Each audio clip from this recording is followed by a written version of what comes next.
Post మాస్టర్లైనా మన బాధ్యత నిజాయితీ. మనం నిజాయితీగా ఉంటే ఆటోమేటిక్ గా మన బాధ్యత అనేది నిజాయితీ మాత్రమే, హక్కులన్నీ మనకు ఆటోమేటిక్ గా వచ్చేస్తాయి.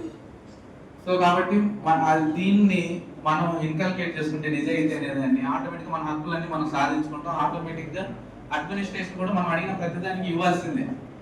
ఇంకొక ముఖ్యమైన విషయం ఏంటంటే, నేను ఎప్పుడైనా యూనియన్ మీటింగ్లు ఎప్పుడు అటెండ్ అయినప్పుడు ఒక వార్తలు లాగా ఉంటుంది. అంటే అడ్మినిస్ట్రేషన్ కు యూనియన్ ఏదో ఒక గ్యాప్ లాగా, ఏదో మీరేసే క్వశ్చన్ మీకు కౌంటర్ చేయాలి, లేదా వాళ్ళేసే క్వశ్చన్ చేయాలి. కానీ ఆ అంతరం అనేది, ఆ గ్యాప్ అనేది కొంచెం తగ్గింది అనిపించింది భారతీయ యూనియన్ వచ్చిన తర్వాత. కొంచెం మాస్ లాంగ్వేజ్ లో చెప్పాలంటే వార్ వన్ సైడ్ అయింది.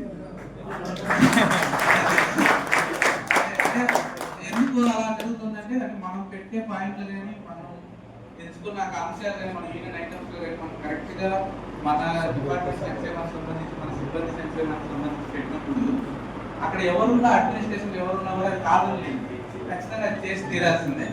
కాబట్టి అలాంటి ఒక మంచి పరిణామం అనేది నేను గమనించాను. మీరు ముందు కూడా ఇలాగే కొనసాగించాలనుకుంటున్నాను. ఇంకొక పాయింట్ మామూలుగా ఏంటంటే, మనం ఎవరైనా సరే వ్యక్తుల కంటే